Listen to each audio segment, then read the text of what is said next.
Eh les filles, arrêtez de forcer l'amour, hein. Il faut pas forcer l'amour. J'ai tout fait, je l'ai aimé, j'ai tout voulu de lui. Aujourd'hui, je me retrouve seule avec 4 enfants. Story time. Si tu arrives sur ma page, like, abonne-toi, partage. Tu pourras en avoir besoin pour toi plus tard, pour une amie, voilà, ou quelqu'un de ton entourage.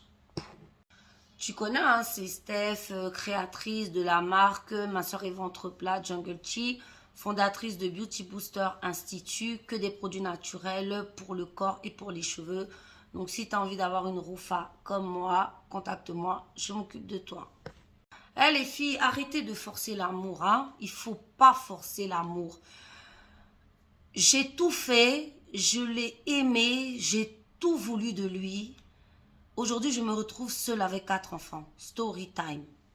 Donc voilà l'histoire d'une jeune fille de 17 ans qui nous dit que elle, en fait, dans son rêve, dans son idéal, elle s'est toujours dit que la personne qui allait, voilà, la déflorer allait être l'homme de sa vie. Donc c'est comme ça que elle tombe sur un jeune homme. Effectivement, il se passe ce qui se passe et de là, elle tombe enceinte. Donc elle va le voir, elle lui en parle. Déjà, d'emblée, quand elle va le voir pour lui en parler, le mec lui dit, écoute, moi, je veux pas. Voilà, je veux pas. Voilà, moi, toi, ça a juste été un test, en fait. Hein. Voilà, genre, je t'ai jamais aimé, donc je veux que voilà, tu stoppes ça. Je ne veux pas voilà, de l'enfant. Les filles, ça, c'est une grosse erreur et je tiens à mettre un point. Quand un homme vous dit en face qu'il ne veut pas, soit d'une grossesse ou de vous, arrêtez. Voilà, après l'enfant, vous pouvez le garder pour vous-même. Mais ne comptez pas sur cette personne parce que déjà d'emblée, voilà, il vous a dit ce qu'il en pensait. Bref, on continue. Là, la jeune fille fait quoi? Elle va chez la mère du gars pour expliquer la situation. Ah oui, maman, tu as vu, voilà ce qu'il m'a fait et tout. Et la mère dit, bah attends, comment ça? Écoute ma fille, c'est pas grave, garde la grossesse et tout. Reste là, ce qui est sûr, il veut pas là. Il va te marier. Donc c'est ce qui a donné un peu d'espoir à notre soeur. Donc de là, effectivement, elle garde le bébé et tout, elle met au monde. Bon, le gars, il la calcule même pas, tu vois.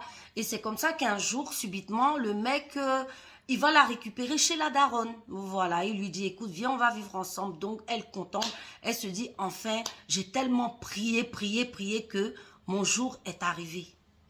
Qu'elle nous dit que pendant 3 ans, bah en fait tout se passait super bien, tu vois, qu'elle-même elle était étonnée. Pendant 3 ans, le mec il était vraiment, en tout cas il vivait comme un petit couple et à un moment donné, voilà, tout a basculé.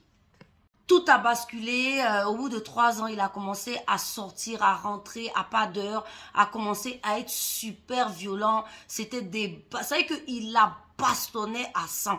Elle a dit non, mais que même la bastonnade de ça, mais elle ne comprenait plus rien. Ça déferlait, les coups déferlaient sur elle. Mais elle se disait, voilà, c'est l'homme de ma vie.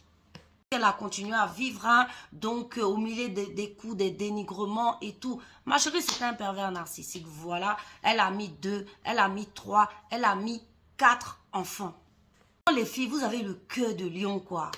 Parce qu'elle dit qu'elle a fait ça, pourquoi? Parce qu'elle s'est dit, non, elle ne veut pas que quelqu'un d'autre soit le père de ses enfants. Donc, comme elle avait déjà commencé, en même temps, elle terminait. Donc, elle vivait sous les coups, la menace. Le mec, il n'était jamais là. Il passait son temps à sortir, infidélité. Bref, vous connaissez.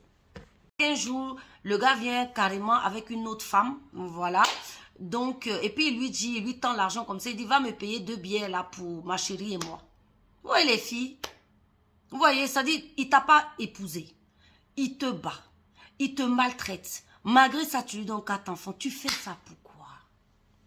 Vraiment qu'elle a dit, non mais attends, là, franchement, j'en peux plus. Comment ça va me chercher de la bière et tout? Et c'est de là qu'elle a compris. Elle s'est dit, bon, c'est fini. Elle l'a quitté. Donc, je tiens à vous dire, mesdames, parce que je sais qu'il y a beaucoup de filles qui sont dans ce cas. Quand le mec te dit que non, il t'aime pas et tout, comme toi, tu l'aimes, forcément, tu te dis qu'il va changer. On ne réfléchit pas comme ça, mes chéris. C'est un très, très mauvais calcul. Faut pas réfléchir comme ça. Quelqu'un qui te dit qu'il veut pas de toi, laisse-le, quitte-le. Fais confiance en la vie. De la même manière que tu l'as rencontré, que tu l'as aimé, qui te dit que tu vas pas aimer quelqu'un d'autre encore plus que lui et que cette personne va t'aimer? Arrêtez comment on appelle ça, de mettre la malédiction sur vous dans votre vie, les filles. Je vous en prie.